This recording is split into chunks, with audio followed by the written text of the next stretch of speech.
ایک وہ زندگی جو مرنے کے بعد ہم قیامت سے پہلے تک قبر میں گزاریں گے، جسے عالم برزخ کہتے ہیں یا برزخی زندگی کہتے ہیں، اور ایک وہ زندگی جو برزخ کے بعد آخرت والی زندگی ہوں گی۔ تو وہ زندگیوں کے مرحلے 3 ہیں، اور یاد رکھیے اسلام کا معاملہ عجیب ہے۔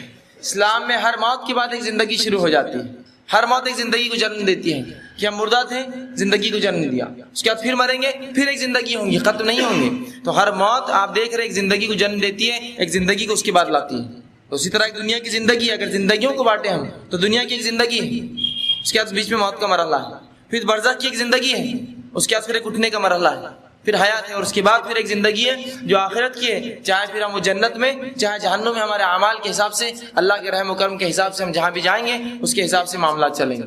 تو زندگیوں کو اگر تقسیم کریں تو 3 حصوں میں تقسیم ہوتی ہے، دنیا کی زندگی، برزخ کی زندگی سے قبر کی زندگی کہتے ہیں عام زبان میں، اور تیسرا مرحلہ آخرت کی زندگی، موت کے بعد کی زندگی۔ تو آج جس جو مرحلے کی بات میں آپ کے سامنے رکھوں گا وہ اس زندگی کے تعلق سے ہوں گی جو اس دنیا کے بعد، اس دنیا کی زندگی کی بات شروع ہوتی ہے، جس سے ہم نے بہت زیادہ غفلت برت لی، جبکہ اللہ کی کتاب اور اس کے رسول صلی اللہ علیہ وسلم کی احادیث نے اس زندگی کے تعلق سے اتنا کچھ ہمیں بتایا کہ ایک شخص اگر اسی کو سمجھنے لگے اور اسی کو جان لے تو یاد رکھیے اس کی زندگی تبدیل ہو جائیں گی۔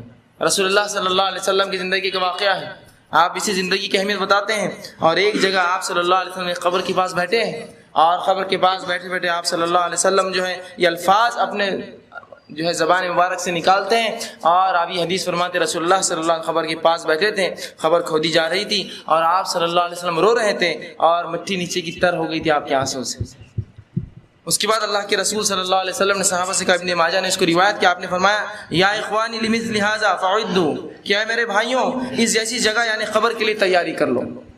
رسول اللہ صلی اللہ علیہ وسلم نے آغا کیا اس امت کو، اور اس مقام پر بیٹھ کر جب کہ ایک شخص کو دفنایا جا رہا تھا آپ صلی اللہ علیہ وسلم رو رہے تھے، اور اس کے بعد یہ کہا اے میرے بھائیوں اس جیسی زندگی سے، اس حالات سے ڈرو، اس قبر کے حالات سے خوف کھاؤ، اس لیے کہ اس کے بعد کی زندگی بہت زیادہ سخت ہے۔ حتیٰ کہ رسول اللہ صلی اللہ علیہ وسلم فرماتے ہیں قبر کے جو حالات ہیں وہ دنیا سے لے کے دجال مطلب دنیا کے ختم ہونے تک اس سے بھی زیادہ شدید قبر کے فتنے ہوں گے، حتیٰ کہ آپ نے فرمایا تم دجال سے جتنا نہیں آزمائے جاؤ گے اس سے زیادہ فتنے میں تم قبر میں ملوث کیے جاؤ گے۔ اور اسی لیے آپ صلی اللہ علیہ وسلم اس حدیث میں ڈرایا اور کہا اے میرے بھائیوں اس جیسی چیز سے ڈرو، اس جیسی چیز کے لیے تیاری کر لو۔ اور اسی لیے آپ صلی اللہ علیہ وسلم حدیث میں فرمایا کہ عقل مند کون ہے، صحابہ سے پوچھا تو صحابہ نے کہا اللہ اس کے رسول بہتر جانتے عقل مند کون ہے، تو آپ صلی اللہ علیہ وسلم کا عقل مند وہ ہے جو موت سے پہلے اس کی تیاری کر لے، اس لیے کہ جب موت آ جاتی ہے تو عقلیں تو سب کی ٹھکانے آ جاتی ہے جب، لیکن وہ عقل ٹھکانے آنا کوئی فائدہ نہیں دیتی، جس کے تعلق سے اللہ سبحانہ سورہ مومنون سورہ نمبر 23 اس کی آیت نمبر جو ہے 99 اور 100 میں اللہ سبحانہ فرمایا، جو آیت میں نے آپ کے سامنے خود بھی تلاوت کی، حتی اذا جاء احدهم الموت قال رب ارجعوا لعلی اعمل صالحا فیما ترکت۔ کتنی زبردست بات اللہ نے ہمیں اس دنیا میں قرآن کے ذریعے بتا دی، اگر اس ایک بات کو ہم نے سمجھ لیا تو ہماری زندگی بدلنے کے لیے کافی ہے۔ اور یہ بات کب کی ہے؟ جب انسان کی روح نکالی جاتی ہے تب کی بات کہی جا رہی ہے، بڑی اہمیت رکھتی ہے بات اپنے آپ میں۔ موت کا مرحلہ ہے، ابھی پوری جان نہیں نکلی اس کی اور فرشتے آ گئے اور اس نے سب کچھ دیکھ لیا، اس کے بعد یہ الفاظ ادا کرتا ہے، اور دیکھتے وقت اللہ کے رسول اللہ سبحانہ تعالیٰ قرآن میں موت کے تعلق سے فرماتا ہے وَجَاءَ سَكْرَةُ الْمَوْتُ بِالْحَقِّ، کہ موت کی سختیاں حق کو لے کر آ پہنچی، موت کی سختیاں حق کو لے کر آ پہنچی، مطلب ایک انسان موت کی حالت میں بہت سخت حالت ہے اور حق واضح ہے، فرشتے دیکھ چکا۔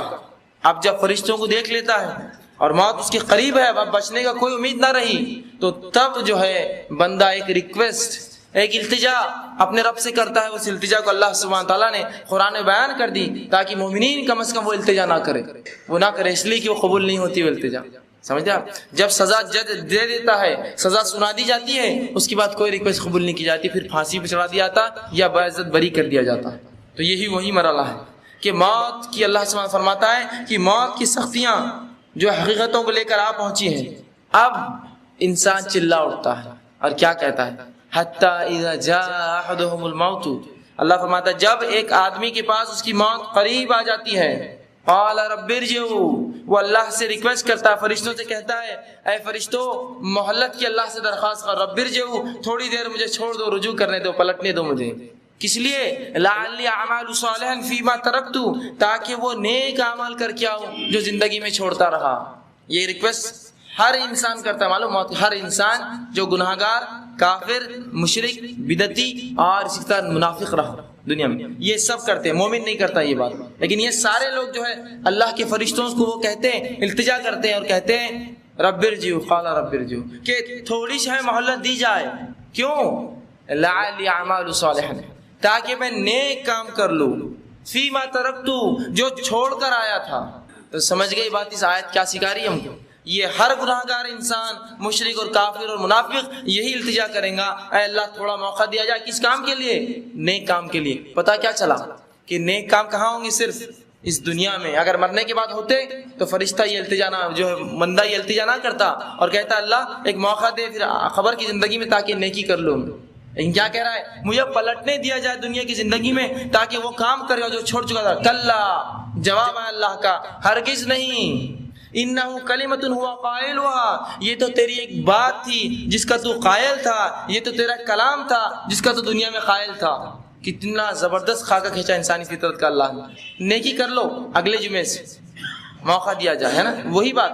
تو اللہ کیا کہہ رہا ہے؟ یہ تو تیری ایک بات تھی دنیا میں، یہی کہتا تھا تو، اگلا رمضان، اگلا مہینہ، اگلا دن، اگلی نماز، اگلے ہفتے سے اور فلاں اور فلاں. تو اللہ کہیں گا یہ تو ایک بات ہے نیکی کے تعلق سے، جب بھی دنیا میں تجھے کہا گیا تو یہی کہتا تھا ایک موقع دیا جائے اور ایک موقع، اگلی بار سے نہیں، اگلی بار اور موقع دیا جائے. تو اللہ کلا انہ کلمۃ ہوا قائلها، ہرگز نہیں ہوں گا، یہ تو تیری ایک بات ہے جو تو ہمیشہ بولتا ہے، اس سے قائل ہو چکا تو. وَمِن وَرَائِهِمْ بَرْزَخٌ إِلَىٰ يَوْمِ يُبْعَثُونَ، اور اللہ نے کہا ان کے اور دنیا کے بیچ میں ایک آڑ ہے، ایک برزخ ہے، دوبارہ پھر اٹھائے جانے تک.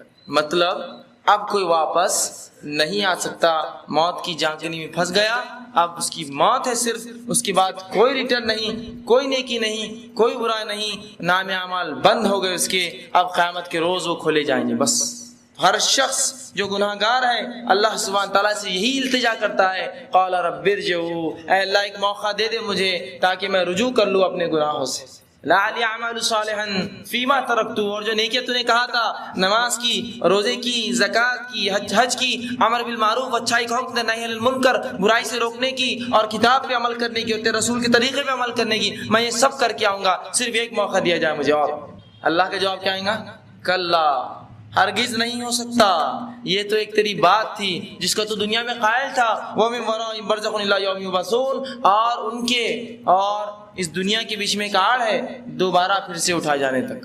تو ایسا نہ ہو کہ موت ہم تک آ جائے اور ہم میں سے مرد اور ہماری خواتین یہی گزارش کرتے رہے ایک موقع دیا جائے حرام کام چھوڑ دوں گا، ایک موقع دیا جائے اب نمازی بن جاؤں گا، ایک موقع دیا جائے اب روزے پورے ہوں گے، ایک موقع دیا جائے اب قرآن پہ عمل کروں گا، ایک موقع دیا جائے اب میں قرآن کے مطابق زندگی، ایک موقع دیا جائے رسول کے طریقے پہ چلوں گا. یہ موقع نہیں ملنے والا ہے، یہ موقع نہیں ملنے والا ہے. گزارش سب کریں گے، موقع نہیں دیا جائے گا. یہ بات اٹل ہے. جب اللہ نے کہہ دیا کلا، تو اللہ اپنے طریقے کو نہیں بدلتا اور اللہ اپنے کلام سے نہیں پھرتا اور اللہ اپنے وعدوں سے نہیں پلٹتا، ہرگز نہیں. چاہے نبی ہو، چاہے ولی ہو، چاہے شہداء ہو، چاہے صدیقین ہو، اس امت کا کوئی بھی شخص ہو یا کوئی بھی انسان ہو، کسی کو پلٹنے کا موقع نہیں دیا جاتا. اور ایک آڑ ان کے بیچ ڈال دی جاتی ہے دوبارہ پھر اٹھائے جانے تک. اور اللہ سبحانہ تعالیٰ نے ایک شخص کی موت کا، جو گناہ گار ہے، جو کافر ہے، جو منافق ہے، اس کا خاکہ کھینچا ہے قرآن کے اندر، جگہ جگہ کھینچا ہے. صرف ایک آیت آپ کے سامنے میں رکھتا ہوں جس میں اللہ سبحانہ تعالیٰ نے سورہ قیامہ سورہ نمبر 75 اس کی آیت نمبر 26 سے لے کر 29 میں ایک تذکرہ کیا. اور اللہ سبحانہ تعالیٰ فرماتا ہے، اللہ فرماتا ہے اس آیت کے اندر، کلا اذا بلغت التراقی وقیل من راق وظن انہ الفراق وتفت الساق بالساق. اب اللہ سبحانہ تعالیٰ فرماتا ہے کہ اب دنیا سے جدائی کا وقت آ گیا. ایک انسان جب مرتا ہے تو اللہ فرماتا ہے کہ اس کی اب دنیا سے جدائی کا وقت آ گیا ہے. اس وقت پنڈلی سے پنڈلی جو ہے انسان ساتھ ملا کر جو اپنے رگڑتا ہے. مطلب جب موت کا وقت آ گیا تو اس کی بہت زیادہ جو ہے سختیاں ہیں کہ ایک انسان اس کی جو ہے تکلیف میں تڑپتا ہے. اسی طرح اللہ سبحانہ تعالیٰ قرآن کے اندر ان لوگوں کا بھی تذکرہ کرتا ہے جو لوگ موت کے وقت ان کو موت آ جاتی ہے لیکن وہ نیک اعمال اس سے پہلے نہیں کرتے. اس کے تعلق سے اللہ فرماتا ہے اپنے نبی صلی اللہ علیہ وسلم کو کہ اللہ فرماتا ہے قرآن کے اندر جو سورہ انعام سورہ نمبر جو ہے 6 اور آیت نمبر 93، اللہ فرماتا ہے وَلَوْ تَرَى إِذِ الظَّالِمُونَ فِي غَمَرَاتِ الْمَوْتِ وَالْمَلَائِكَةُ بَاسِطُو أَيْدِيهِمْ اخرجوا أنفسكم اليوم تجزون عذاب الحون بما كنتم تقولون على الله غير الحق. وَكُنْتُمْ عَنْ آيَاتِهِ تَسْتَكْبِرُونَ۔ اب اللہ سبحانہ وتعالیٰ فرماتا ہے کاش کہ نبی صلی اللہ علیہ وسلم تم ظالموں کو دیکھتے، کہ کاش کہ نبی صلی اللہ علیہ وسلم وہ لوگ جو دین پر نہیں چلتے یا اس کا انکار کرتے یا کافر تھے یا منافق تھے یا گناہ گار تھے، تم ان کی موت کے وقت دیکھتے کہ دیکھ سکو جب موت کی جھانکنے میں مبتلا کیے جاتے ہیں اور فرشتے ہاتھ بڑا بڑا کر کہتے ہیں اب چلو اب نکلنے کا وقت آیا ہے، لاؤ اپنی جان ہمیں واپس دو، تو جب وہ کہتا ہے تمہیں جان آج تمہیں ان باتوں کی پیدائش میں، ان باتوں کی کرنے میں تمہیں جو ہے عذاب دیا جائے گا جو اللہ اور اس کے دین کے بارے میں تم کہا کرتے تھے اور اللہ کی آیتوں سے تم تکبر کیا کرتے تھے۔ تو رسول اللہ کا کاش کہ نبی تم ان کو دیکھ پاتے کہ جب ایسے لوگوں کی روحیں فرشتے کھینچ کر نکالتے، کاش کہ تم دیکھ پاتے کہ کیا ان کی کیفیت ہوتی اور کس وجہ سے اللہ کے بارے میں نئی نئی باتیں کرتے تھے، اس کے دین کے بارے میں نئی نئی باتیں کرتے تھے، اس کے دین اور شریعت میں نئے نئے کام ایجاد کرتے تھے، اللہ کے بارے میں جو علم نہیں تھا ویسی باتیں بیان کرتے تھے شریعت کے معاملے میں۔ جب انہیں کھینچ کر نکالا جائے گا اور ان کی روحیں جانیں اندر گھسیں گی اور فرشتے کھینچیں گے، جس کو اللہ سبحانہ تعالیٰ نے سورہ نازیات کی آیت نمبر 1 میں فرمایا وَالنَّازِعَاتِ غَرْقًا، کہ قسم ہے ان فرشتوں کی جو ڈوب ڈوب کر جو ہے انسان کی روح کو کھینچ کر نکالتے ہیں، جو غوطے لگا لگا کر انسان کے جسم سے اس کی روح کو باہر نکالتے ہیں۔ وَالنَّازِعَاتِ غَرْقًا، کہ قسم ہے ان فرشتوں کی جو انسان کے جسم میں داخل ہو کے اس کی روح کو کھینچ کر نکالتے ہیں، مطلب وہ آنا نہیں چاہتا، وہ کافر ہے، وہ منافق ہے یا وہ جو گناہ گار ہے، اس کی روح نکلتی نہیں ہے، فرشتے ڈوب ڈوب کر کھینچ کر اس کی روح کو باہر نکالتے ہیں۔ تو یہ کیفیت ہے ان لوگوں کی جو اس دردناک چیز کو، جو موت کو بھلا بیٹھے ہیں اور اس میں ہم سب شامل ہیں۔ ہم نے اس چیز کو ایک ایسا مذاق سمجھا کہ بس یہاں سے ختم ہوئی تو دوسری زندگی میں ہمارے لیے جنت انتظار کر رہی، جبکہ اس موت کے لیے اور اس قبر کے گھر کے لیے، اس مٹی کے گرہندے کے لیے جس کا اوڑھنا بھی مٹی کا ہے، جس کا بچھونا بھی مٹی کا ہے، جس میں کیڑے ہیں اور سانپ اور بچھو ہے اور جو تنہائی ہے اور اندھیرا ہے، کچھ نہ ہوگا، نہ ایک چھوٹا سا بلب ہوگا، نہ کوئی روشنی کی کوئی ٹیوب لائٹ ہوگی، نہ کوئی ایک دیا ہی اجازت دیا جائے گا، بلکہ خالص مٹی ہے، اوڑا بھی مٹی ہے، سویا بھی مٹی پر ہے، آزو بھی مٹی ہے، بازو بھی مٹی ہے، کیڑے اور مکوڑے ہیں، ویرانی ہے اور اکیلا پن ہے اور آفتیں اور مصیبتیں ہیں اور فرشتے ہیں اور کیا کیا پتہ نہیں اس کے ساتھ اور چیز۔ یہ وہ گھر ہے اکیلا جس میں میں اکیلا رہوں گا۔ وہاں دنیا کے لیے جو میں چیزوں سے بچتا تھا کہ دنیا کیا کہیں گی، وہاں کوئی بھی نہیں دیکھنے والا کیا حال ہونے والا۔ جو دین کو میں چھوڑتا تھا دنیا کے لیے کہ لوگ کیا کہیں گے، وہاں کوئی لوگ تیرے ساتھ آ کر اس کے اندر کوئی دیا نہیں جلانے والے تیری روشنی کے لیے۔ جن لوگوں کے لیے ماں باپ ہو، چاہے بہن بھائی ہو، چاہے دنیا والے ہو، چاہے بڑے ہو چاہے چھوٹے ہو، جن کے لیے ہم نے دین کو چھوڑا، وہ تو ہم کو صرف قبرستان تک دفن کریں گے اور چھوڑ کر نکل جائیں گے۔ جب جائیں گے خبر میں، تنہا، واحد، اکیلے، اندھیرا، مٹی، کیڑے اور مکوڑے اور ویرانی، اس سے ہٹ کر کچھ نہیں۔ یہ ایسا گھر ہے، لیکن اس گھر کے لیے ہماری کیا تیاری ہے، اس کے لیے ہم نے کیا کر رکھا ہے اور کیا کر چھوڑا ہے؟ اب تک کچھ بھی نہیں چھوڑا۔ رسول اللہ صلی اللہ علیہ وسلم کہے کے مطابق ہم سب بیوقوف ہوئے، تو عقل مند تو وہ ہے جو اس سے پہلے اس کی تیاری کر لے، اس میں جانے سے پہلے اس کا سامان باندھ لے۔ اور یہ موت کا وقت اور اس کی حالتیں اور اس کی خوفناکیاں کس حد تک ہوں گی، اللہ کے رسول صلی اللہ علیہ وسلم کے خود حال اور احوال دیکھ لیجئے۔ آپ صلی اللہ علیہ وسلم کے تعلق سے آتا ہے کہ جب آپ کی موت کا وقت آیا، اب ان سے زیادہ عظیم اور معتبر اور محترم اور باعزت شخصیت اور نیک اور ولی اور جو آپ لقب کون ہو سکتا ہے؟ تو رسول اللہ صلی اللہ علیہ وسلم جب موت کا وقت آیا تو حدیث میں آتا ہے، ماں عائشہ رضی اللہ عنہا فرماتی ہے آپ صلی اللہ علیہ وسلم نے ایک پانی کا پیالہ لیا اور اس میں بار بار ہاتھ مارتے اور اپنے چہرے پر پانی مارتے موت کی تکلیف سے، اور اپنے چہرے پر بار بار پانی مارتے اور آپ صلی اللہ علیہ وسلم چہرے سے پسینہ جاتا ایک ساتھ، اور یہ بات آپ صلی اللہ علیہ وسلم کے بیچ میں فرماتے اور کہتے ہیں سبحان اللہ ان للموت لسکرات، کہ اے سبحان اللہ، موت کے لیے بڑی ہی سختیاں ہیں۔ اگر اللہ کے رسول صلی اللہ علیہ وسلم یہ قول کہتے ہیں کہ موت کے لیے بڑی سختیاں ہیں، تو میں نہیں سمجھتا ہوں کوئی شخصیت دنیا کی ایسی ہے جو کہے موت میرے لیے آسان ہے، موت میرے لیے آسان ہے۔ تو اللہ کے رسول صلی اللہ علیہ وسلم بار بار پانی لیتے، اپنے چہرے پر پانی مارتے اور یہ الفاظ ادا کر جاتے ہیں سبحان اللہ ان للموت لسکرات، کہ سبحان اللہ، اللہ پاک ہے، موت کے لیے بہت زیادہ سختیاں ہیں، یہ بہت زیادہ سخت چیز ہے۔ اسی طرح آپ صلی اللہ علیہ وسلم پر جب موت آئی تو ماں عائشہ رضی اللہ عنہا فرماتی اس کے بعد کسی کی موت سن کر یا کسی کی موت دیکھ کر مجھے کبھی غم نہ ہوا، کہ رسول کی موت جب میں نے دیکھی اور جو سختیاں اور جو تکلیفیں دیکھی، اس کے بعد کسی کی موت پر مجھے کبھی زندگی میں غم نہ ہوا۔ غم سے مراد وہ تکلیف نہ ہوئی جو رسول کی ایک بار دیکھنے سے میری تکلیف ختم ہو گئی وہ چیز۔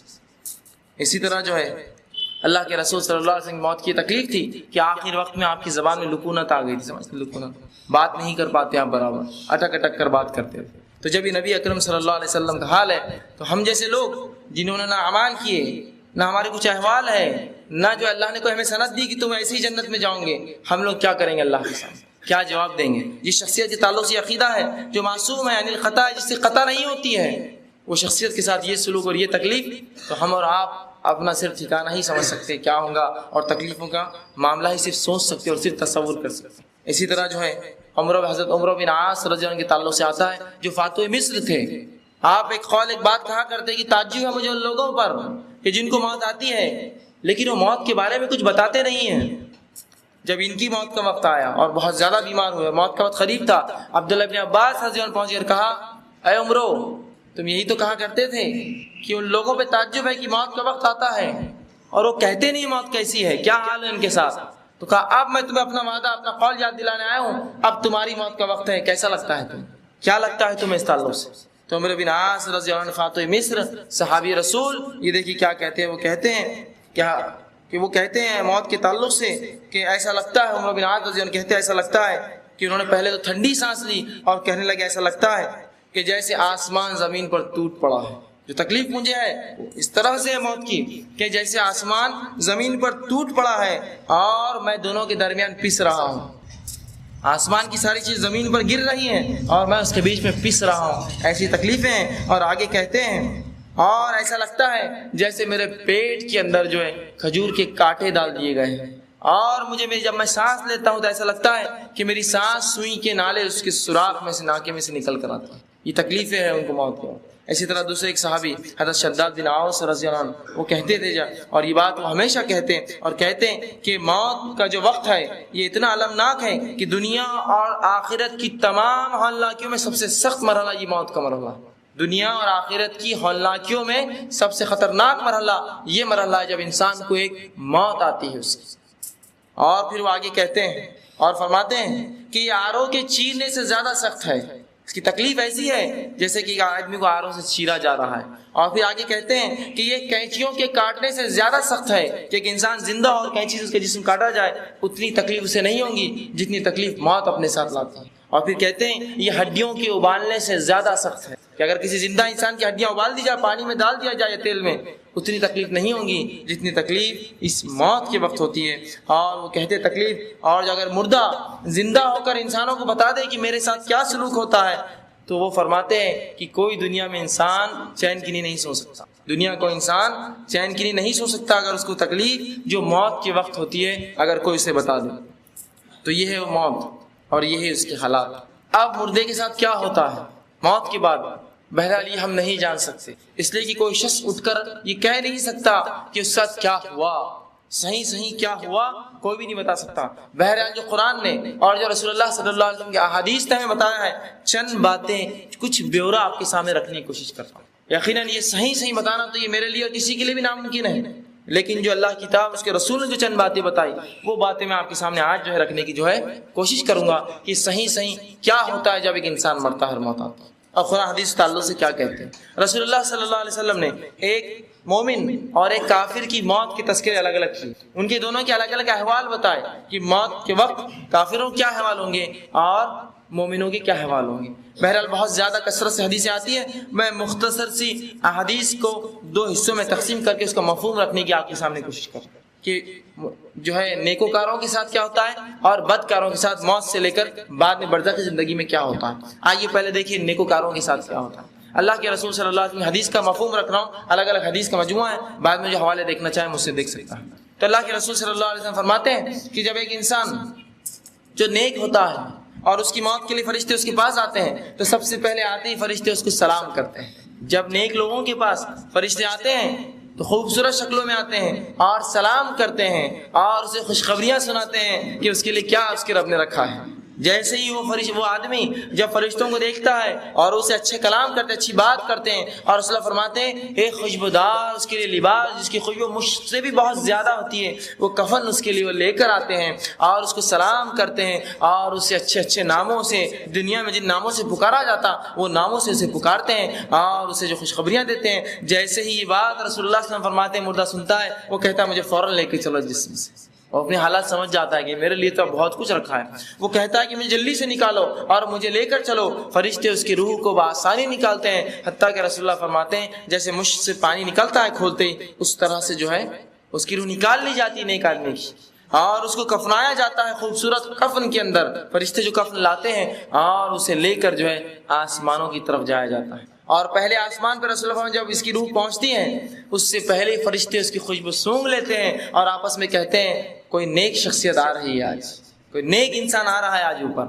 اور رسول اللہ فرماتے جب آتے ہیں تو فرشتے اس کو سلام کرتے اور کہتے ہیں اے پاک روح آؤ، خوش آمدید ہے، استقبال ہے تمہارے، اللہ کی رحمت ہے تمہارے لیے، آؤ.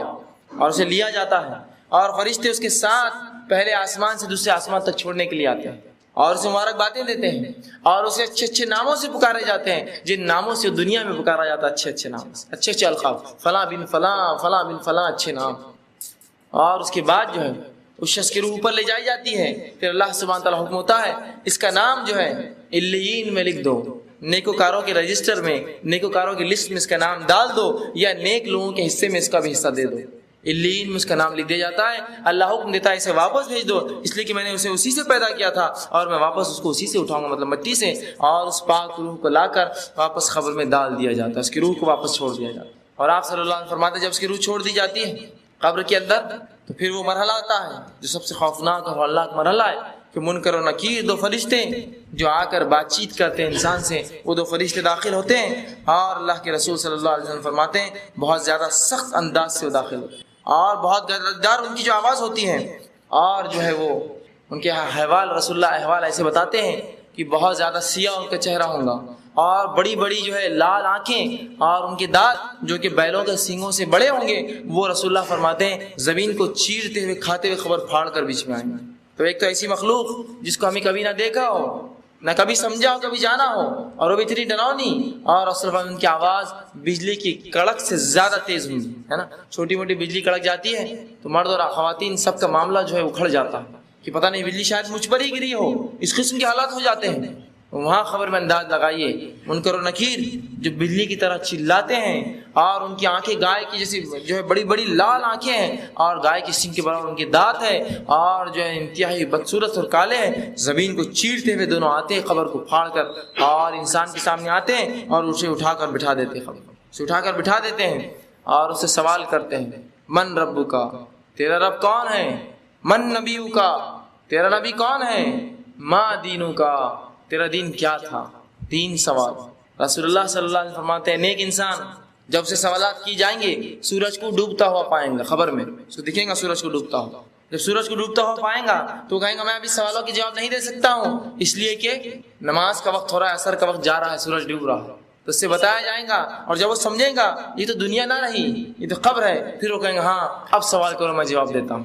دیکھیے نمازی کی فضیلت، خبروں میں تسکین ہے، سکون اور اطمینان سے رسول اللہ فرماتے ہیں مومن لوگ بیٹھے ہوں گے حتیٰ کہ سورج غروب ہوتے ہوئے دکھایا جائیں گا اور ان کی صفت جو زندگی بھر نماز پڑھتے رہے، کہیں گے فرشتوں سے 1 منٹ رک جاؤ، عصر کا وقت جا رہا ہے میں نماز پڑھ لوں. لیکن جب ہوش آئیں گا کہ یہ دنیا نہ رہی، یہ تو قبر ہے، تو پھر خاموش بیٹھ جائیں، کہیں گے اب سوال کرو.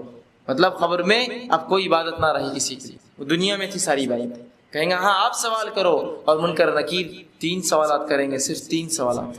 دنیا کے 3 سوالات، قبر کے 3 سوالات، تمام آگے کی زندگی پر اثر ڈالنے والے. صرف 3 سوالات، بڑے اہم سوالات. من ربک کا، تو مومن شخص کہیں گا میرا رب اللہ ہے، بآسانی وہ جواب دیں گے. دوسرا سوال کیا جائے گا من نبیک کا، کہ تیرا نبی کون تھا؟ تو کہیں گا محمد صلی اللہ علیہ وسلم، اشہد ان محمدن، وہ یہ گواہی دیں گا کہ محمد صلی اللہ علیہ وسلم میرے نبی ہیں. اور جب اس سے تیسرا سوال ہوگا کہ تیرا دین کون سا ہے؟ ما دینوں کا، وہ کہیں گا میرا دین اسلام تھا. اس کے بعد فرشتے اس سے کہیں گے کہ تم آرام سے سو جاؤ، اور ایک سوراخ کیا جائے گا اور اسے جہنم بتائی جائیں گی، اور فرشتے کہیں یہ وہ چیز ہے جس سے اللہ نے تمہیں بچا لیا، اور وہ بند کر دیا جائے گا. اور ایک دروازہ کھولا جائے گا جو جنت میں سے اس کا مقام دکھایا جائے گا، اس سے کہا جائے گا آرام سے تم، اور جنت کی ہوائیں، اور رسول اللہ فرماتے حد نگاہ جہاں تک اس کی نظریں جائیں گی، جنت وہ جو ہے جہنم جو اس کی قبر کشادہ کھول دی جائیں گی، وسیع کر دی جائیں گی، اور جنت میں اپنا ٹھکانہ دیکھیں گا. جب وہ جنت میں اپنا ٹھکانہ دیکھیں گا وہ کہیں گا بس مجھے ایک موقع دو، میں اپنے رشتہ داروں کے پاس جانا چاہتا ہوں تاکہ بتاؤں نیکی کا اللہ نے میرے کیا بدلہ دیا. کہا جائے گا نہیں اب تم واپس نہیں جا سکتے، تو وہ کہیں گا اللہ قیامت کو جلدی قائم کر تاکہ میں جلدی سے اس مقام پر جنت میں پہنچ جاؤں. اور وہی دعا کریں گے, فرشتے کہیں گے اب تم سو جاؤ آرام سے. اسے جو ہے ایک زبردست بستر دیا جائے گا جس پہ کہا جائے گا کہ اب تم آرام سے ایک دلہن کی طرح اس بستر پہ جو ہے سو جاؤ انتظار. جب وہ شخص لیٹ جائیں گا تو رسول فرماتے ایک شخص انتہائی خوبصورت حالت میں اس کے پاس آئیں گا اندر, اور وہ پوچھیں گا تم کون ہو؟ تو کہیں گا میں تیرے نیک اعمال ہوں جو دنیا میں کیا کرتا تھا, میں تیرے نیک اعمال ہوں جو تم دنیا میں کیا کرتا تھا, تیرے لیے خوش آمدید ہے, تیرے لیے بھلائی ہے. اور اس کے بعد وہ چلا جائیں گا اور یہ نیک شخص سو جائیں گا, دوبارہ اٹھایا جائے قیامت سو جائیں گا. اور اسی بات کو اللہ کے رسول صلی اللہ علیہ وسلم نے ایک بہترین حدیث میں فرمایا تھا, 3 دوست ہیں, 3 ساتھی ہیں, 3 دوست ہیں. پہلا وہ ہے, پہلا ساتھی جو انسان کے مرتے اس کا ساتھ چھوڑ دیتا ہے. پھر فرمایا دوسرا وہ ساتھی ہے جو قبرستان تک ساتھ آتا ہے. اور تیسرا وہ ساتھی ہے جو تمہارے ساتھ قبر میں اور قیامت کے دن ہوں گا. پھر آپ نے فرمایا پہلا ساتھی, پہلا دوست وہ ہے جو مرتے ہی تمہارا ساتھ چھوڑتا ہے, وہ تمہارا مال و دولت ہے. انسان مرا سب کچھ چھوڑ گیا, اس کا کچھ لے جاتا ہے ساتھ, کچھ لے جاتا ہے. الیگزینڈر سکندر جس کو کہیں سکندر اعظم, جب یہ مرا تو تاریخ روایت آتی ہے کہ یہ جو ایک بہت نوجوان شخص تھا اور 19 یا تقریباً 21 سال کی عمر میں حکومت کیا اور 33 سال کی عمر میں مر بھی گیا, اور دنیا کے بہت بڑے علاقے میں جو ہے اس نے قبضہ کیا. لیکن جب مرا تو ایک وصیت کر کے مرا, بہرحال وہ مسلم نہیں تھا لیکن وصیت کر کے مرا کہ جب مجھے میرا جنازہ لے جایا جائے گا تو میرے ہاتھ دونوں باہر رکھنا, تاکہ لوگوں کو پتہ چل جائے کہ سکندر جس چیز کے لیے جو اپنی زندگی غارت کیا آج ساتھ کیا لے جا رہا ہے اپنے اٹھا کر, دونوں ہاتھ خالی ہے اس کے. تو اس میں فرماتے مال خلاص, آدمی مرا مال وہیں رہا, حتیٰ کہ اگر ہاتھ میں ایک چھوٹی سی 80 یا 20 یا 30 روپے کی چاندی کی انگوٹھی ہوں گی کھینچ کر نکالی جائیں گی, اس کی انگلی بھی ٹوٹ گئی تو کوئی پرواہ نہیں, وہ مال نہیں جائیں گا اس کے ساتھ. لیکن ادنا سا مال ہے, کوئی بولتا ہے چاندی کی انگوٹھی جانے دو, چھوڑ دو, اس کو کیا کرنا, وہ بھی نکالی جاتی ہے.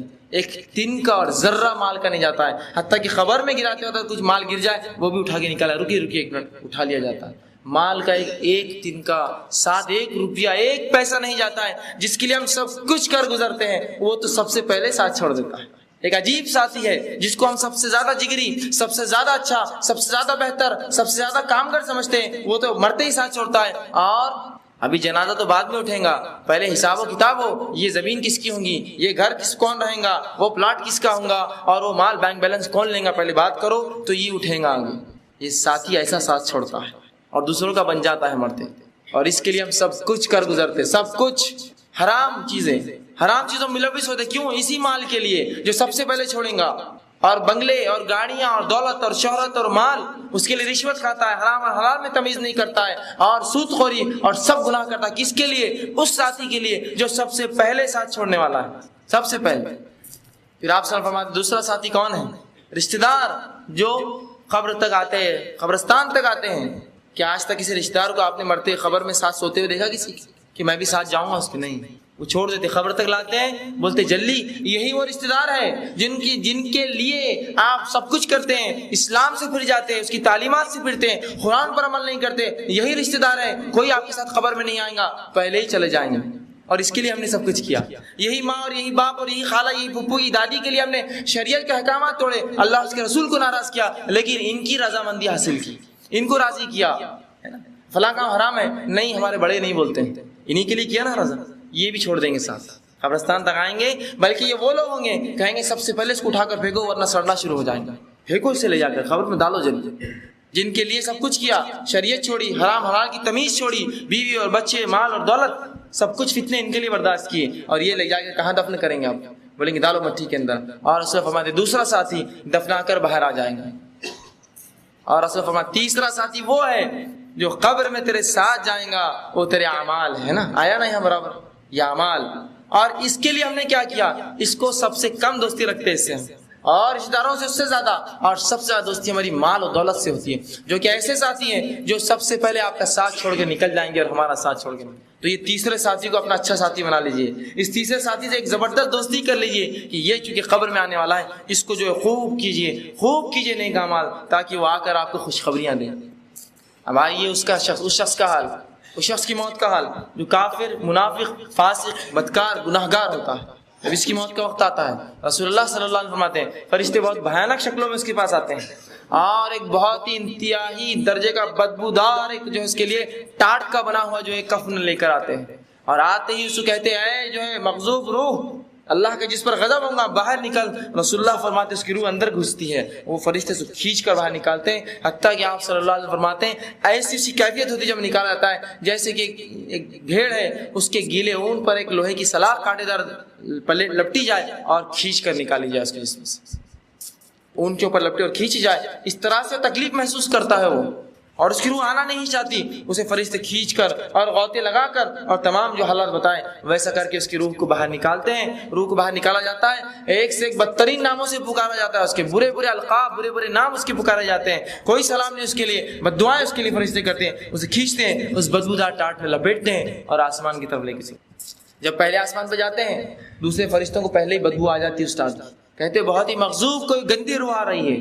جب وہ آتی ہے فرشتے پوچھتے یہ کون مغضوب روح اٹھا کر لائے ہو؟ کہتے فلاں بن فلاں، گندے گندے ناموں سے اسے پکارتے، دنیا میں جو برے ناموں سے پکارا جاتا ہے یا جس سے چڑتی ان ناموں سے پکارا جاتا ہے۔ فرشتے کہتے اس کے لیے کوئی دروازے نہیں کھلیں گے جنت کے، آسمان کا کوئی دروازہ اس کے لیے نہیں کھولا جائے گا، اسے چھوڑ دو۔ رسول اللہ فرماتے اس کو آسمان سے ہی پھینک دیا جائے گا، لا کر نہیں چھوڑا جائے گا، اور وہ گر کر زمین پر آ کر پٹکی کھائیں گا زور سے آسمان سے، اور اپنی خبر میں چلا جائے گا۔ جب خبر میں جائیں گا منکر نکیر آئیں گے زمین کو چیر کے اور اٹھا کر اسے بٹھا دیں گے، اور پھر وہی سوالات تین، من ربو کا، تیرا رب کون تھا؟ تو وہ کہیں گے ہاں ہاں لا ادری، ہائے افسوس میں نہیں جانتا میرا رب کون تھا، یہ کافر کہیں گا۔ اور اگر منافق ہوں گا تو کہیں گا لوگ کہتے تھے اللہ میرا رب ہے، تو منافق مسلمانوں میں ہوتا ہے لیکن ایمان نہیں رکھتا ہے، لیکن اس کو علم ہوتا ہے اللہ کا اور اس کے رب، وہ کہتا لوگ کہتے تھے اللہ جو ہے ہمارا رب ہے، اور کافر کہیں گے ہاں ہاں لا ادری میں نہیں جانتا، کہ اس کا جواب کیا ہونا چاہیے؟ دوسرا سوال من نبیو کا، کہ تیرا نبی کون ہے؟ یہ ایک روایت میں آتا ہے کہ رسول اللہ صلی اللہ علیہ وسلم اس کے سامنے پیش کی جائے، شخصیت پیش کی جائیں گی اور پوچھیں گے من ھذا الرجل، یہ انسان کون ہے؟ تو وہ کہیں گا ہاں ہاں لا ادری، ہائے افسوس میں نہیں جانتا یہ شخصیت کون ہے۔ منافق کہیں گا لوگ کہتے تھے یہ محمد صلی اللہ علیہ وسلم ہے۔ تیسرا سوال ما دینو کا، تیرا دین کیا ہے؟ کافر کہیں گا ہاں ہاں لا ادری میں نہیں جانتا میرا دین کیا تھا۔ منافق کہیں گا لوگ کہتے تھے میرا دین اسلام ہے۔ اس کے بعد اللہ کے رسول فرماتے ایک سوراخ کیا جائیں گا قبر میں، اور اسے وہ ٹھکانہ وہ جنت بتائی جائیں گی، اور کہا جائے گا یہ وہ چیز ہے جس سے تو محروم رہا، وہ بند کیے جائیں گا، اور جہنم کی کھڑکی کھولی جائیں گی جس میں اپنا ٹھکانہ اور اس کی آنکھ کی لپیٹیں محسوس کریں گا، اور آنکھ کا بستر ڈالا جائے گا، آنکھ کا لباس پہنا جائے گا، اور کہا جائے گا اب یہیں رہو۔ وہ کیا کہیں گا اللہ سے؟ کہیں گا اللہ قیامت تو کبھی قائم نہ کرنا، تو جب خبر میں یہ حالات ہے تو قیامت میں کیا ہوگا؟ تو کہیں گے اللہ قیامت تو کبھی قائم مت کرنا مجھ پر۔ اور جب وہ لیٹ جائیں گا تو ایک انتہائی بری شکل میں ایک شخص آئیں گا، پوچھیں گا تم کون ہو؟ وہ کہیں گا میں تیرے برے اعمال ہوں، میں تیرے برے اعمال ہوں جو دنیا میں تو کیا کرتا تھا۔ اور وہ شخص افسوس کریں گا، بہرحال اس کا کوئی معاملہ نہیں، جہنم کی کھڑکی جو اس کا جو ٹھکانہ ہوں گی کھول دی جائیں گی، وہ آنکھ کے بستر پر آنکھ کے لباس میں آنکھ کی تکلیف محسوس کریں گا، خبر اس کی چھوٹی کر دی جائیں گی، حتیٰ کہ آپ کے اس کی پسلیوں میں پسلیاں دھس جائیں گی، اور خبر اس کو دباتی رہیں گی، اور وہ قیامت تک یہی سلوک کریں گے۔ اور جنتی کے لیے جو ہے نیکوکار کے لیے وسیع اس کی نظروں تک وسعت پا جائے۔ یہ تھا مختصر سے حالات قبر میں جو ہوں گے۔ اب اس کے بعد کیا ہوں گا؟ اس کے بعد کیا ہوں گا؟ تو آئیے تھوڑے تین سوالات پھر سے ایک بار دیکھ لیتے۔ جب تین سوالات کی بات آتی ہے کہ من ربو کا، جواب آسان ہے، ربی اللہ، اللہ میرا رب ہے، آسان۔ من نبیو کا، تیرا نبی کون ہے؟ بہت آسان، نبی محمد صلی اللہ علیہ وسلم، نبی محمد صلی اللہ، میرے نبی محمد صلی اللہ علیہ وسلم تھے۔ اور ماں دینوں کا، تیرا دین کیا ہے؟ میرا دین اسلام تھا۔ آپ کہیں گے صرف ایک لفظ، دو لفظ، تین لفظ، یہ تو میں بالکل بآسانی دے سکتا ہوں تین لفظ، کیا مشکل ہے؟ دنیا میں کیا آسان نہیں ہے بولنا اللہ محمد اور دین اسلام؟ کیا مشکل ہے تین لفظ؟ لیکن یہ ایسا آسان نہ ہوگا جتنا ہم سوچ رہے ہیں، ایسا آسان نہ ہوگا۔ اندازہ لگائیے قبر کی تاریکی، اس کا اندھیرا، اس کا اکیلا پن، اس میں فرشتے جو اتنی خطرناک مخلوق داخل ہوں گی، اس میں وہ فرشتے بھی ہوں گے جو گزے لے کر اور سزا کے اور جزا کے، اچھائی اور برائی دونوں کے فرشتے کھڑے ہوں گے، برا ہوگا تو اس کو جو ہے سزا دی جائے، اچھا ہوگا تو جنت کے اس کو حوالے بتائیں۔ دونوں چیزیں، ساری چیزیں دیکھ کر ہمارے تو منہ بند ہو جائیں گے۔ عائشہ رضی اللہ عنہا کہتی ہے اللہ کے رسول جب کوئی فرشتہ گز لے کر سر پہ کھڑا ہوگا خبر میں تو ہم تو مٹی کے بت بن جائیں گے، کیسے جواب دے پائیں گے؟ کیا کہیں گے؟ اپنے منہ سے نکلیں گے نہیں الفاظ۔ تو کہا اس وقت تمہیں ثابت قدم کلمہ توحید لا الہ الا اللہ تمہیں ثابت قدم رکھیں گے خبر کے اندر، وہ تمہیں آسانی کریں گے جواب دینے میں۔ اور کئی صحابہ سے معاملات ہیں کہ انہوں نے کہا اللہ کے رسول ایک خطرناک مخلوق، قبر کی اکیلا پن، اور اس میں یہ سوالات، ہم کیا کریں؟ کیسے جواب دیں گے؟ تو اللہ کے رسول صلی اللہ علیہ وسلم فرماتے ہیں اللہ تمہاری مدد کرے گا اور وہ کلمہ طیبہ ہوگا جو تمہیں آسانی کرے گا۔ اندازہ لگائی قبر کے حالات اور اس پر سوال، من ربکا، تیرا رب کون ہے؟ اس کا جواب وہی دے پائیں گا، اسی شخص کی زبان اس پر کھلیں گی جو زندگی بھر واقعتاً اللہ کو رب مانتا رہا، وہی کہیں گا اللہ میرا رب ہے۔ ورنہ جو دنیا میں اللہ کو چھوڑ کر ان کو اور ان کو اور قطب اور ابدال اور پیر اور فقیر مرشد کو پکارے گا، قبر میں بھی اس کے منہ سے اللہ نہیں نکلیں گا، وہ کہیں گا ہاں ہاں لا ادری، مجھے نہیں پتا کہ یہ میرا رب کون ہے، یا کہیں گا لوگ کہتے تھے اللہ میرا رب ہے۔ دنیا میں اس کو مشکل کشائی کے لیے، حاجت روائی کے لیے، شفا کے لیے، اولاد کے لیے، بیماری کے لیے، جس بھی کام کے لیے وہ پکارتا تھا، اگر وہ اللہ نہ ہوا تو اس کے منہ سے ربی اللہ، اللہ میرا رب نہیں نکلیں گا، نہیں نکل سکتا اس کے منہ سے الفاظ۔ تو اس کو سوالات کو آسان مت سمجھیے 1 2 3 اور ختم، میں تو آسانی سے دے دوں گا، نہیں۔ جس نے اپنی زندگی واقعی میں اللہ پر ایمان رکھ کے گزاری، چاہے مرد تھا چاہے عورت تھا، چاہے کسی علاقے کسی ملک کسی رنگ کا تھا، اگر اس نے اللہ پر ایمان واقعی میں رکھا زندگی بھر، اس کے منہ سے الفاظ نکلیں گے میرا رب اللہ ہے۔ دوسرا سوال، من نبیو کا، تیرا نبی کون ہے؟ وہ کہیں گا میرے نبی محمد صلی اللہ علیہ وسلم، میرے نبی محمد صلی اللہ علیہ وسلم۔ کیا آپ کو لگ رہا ہے اتنا آسان ہے بولنا محمد صلی اللہ علیہ وسلم میرے نبی ہے؟ یہ الفاظ صرف اس شخص کے منہ سے نکلیں گے جو واقع میں ساری تمام زندگی رسول اللہ صلی اللہ علیہ وسلم کے طریقے پر جیا ہو، کوئی اس کے اور اس کے، چھوٹے کے اور بڑے کے، ان کے اور ان کے طریقے پر جیا ہو، علاقے یا ماحول کے طریقے پر جیا ہو، اس کے منہ سے جواب نہیں نکلے گا، یاد رکھیے۔ اور یہاں کوئی سوال نہیں ہے تیرا مسلک کون سا تھا، تو کس مذہب سے تھا، تو کس کو مانتا تھا، تیرے بڑے مفتی اور علماء کون تھے، کوئی سوال نہیں۔ من نبیو کا، تیرا نبی کون ہے، خلاص۔ اور اس کے منہ سے یہ الفاظ نہیں کہ میرے نبی محمد صلی اللہ علیہ وسلم ہے جو تمام زندگی آپ کے طریقے پر چلا ہو، اس کا اٹھنا اور اس کا بیٹھنا، اس کا چلنا اور اس کا پھرنا، اس کا کھانا اور اس کا پینا، اس کی پیدائش اور اس کی شادی، اس کا نکاح اور اس کی موت اس پر ہوئی ہو کہ محمد صلی اللہ علیہ وسلم کے طریقے پر چلا ہو، وہی کہہ سکیں گا اللہ کے رسول محمد صلی اللہ علیہ وسلم میرے نبی ہے، ورنہ منہ نہیں کھلیں گا ان کے اور ان کے نام لیں گا، یا ہاں ہاں لا ادری، ہائے افسوس میں نہیں جانتا میرا نبی کون ہے۔ آسان مت سمجھیے کہ رسول کے طریقے چھوڑ کر زندگی کسی اور کے طریقے پہ گزارے، اور اس حد تک ہم نے معاملہ بگاڑ لیا ہے کہ آج اپنا نام مسلمان بھی نہیں کہتے ہم، آپ کون ہیں تو میں فلاں ہوں، وہ نام سے، آپ کون ہیں تو میں فلاں ہوں، مسلمان بھی نہیں کہتے ہیں، بلکہ اگر مسلمان ہیں تو بولتے ہیں مسلمان میں کون ہیں آپ، اور پوچھ لے کہ ہم تو مسلمان ہیں، مسلمان میں کون ہیں آپ، کہ اس سے ہٹ کر کوئی سوال ہونے والا ہے مجھ سے کہ میں کون ہوں، کس اس سے تعلق رکھتا، سوال تو تین ہی ہے، من نبیوں کا دوسرا سوال۔ تو یاد رکھیے جو رسول اللہ صلی اللہ علیہ وسلم کے طریقے پر تمام زندگی چلا، جس کی پیدائش، جس کے نکاح، جن کی موتیں اس طریقے پر ہوئی، جن کا سونا اور جن کا جاگنا، جن کا کھانا اور جن کا پینا، جن کا چلنا اور اٹھنا اور بیٹھنا محمد صلی اللہ علیہ وسلم کے طریقے پر رہا، وہی جواب دیں گا، ورنہ منہ بند اس کا، اس کے منہ سے الفاظ نہیں۔ اور تیسرا سوال، ما دینوں کا، تیرا دین کیا ہے؟ مومن کہیں گا میرا دین اسلام ہے۔ اور دین کیا ہوتا ہے؟ دین زندگی جینے کے طریقے کو کہتے ہیں دین۔ دین زندگی جینے کا طریقہ ہے، جس طریقے پر ہم جیے وہ ہمارا دین ہوا۔ اب اگر ہم یہودیوں کے طریقے پر جیے اور نصرانی اور عیسائیوں کے اور ہندو اور بدھوں کے طریقے پر جیے، دنیا میں اسلام کیا تھا ہمیں علم ہی نہیں تھا، نہ اس کو شریعت مانا، نہ اس کی کتاب پڑھی اللہ کی، نہ اس نے کیا احکامات دیے، نہ اس کے حلال کو حلال جانا، نہ اس کے حرام کو حرام جانا، نہ اس کی بتائی ہوئی چیزوں پر عمل کیا، تو کیا دین کہہ سکیں گے ہم؟ دین دیکھیے، یاد رکھیے، دین وہ چیز ہے جس طریقے پہ ہم دنیا میں زندگی بسر کرتے ہیں، اگر وہ اسلام نہ تھا تو منہ سے اسلام نہیں نکلیں گے، اور اگر اسلام تھا تو منہ سے نکلیں گا میرا دین اسلام ہے۔ سوالات دکھنے کو آسان ہیں لیکن اتنے جامع ہیں، اتنے زبردست ہیں کہ جو ان تینوں پر عمل کرتا رہا اسی کے منہ سے الفاظ نکلیں گے، ورنہ منہ بند اس کا۔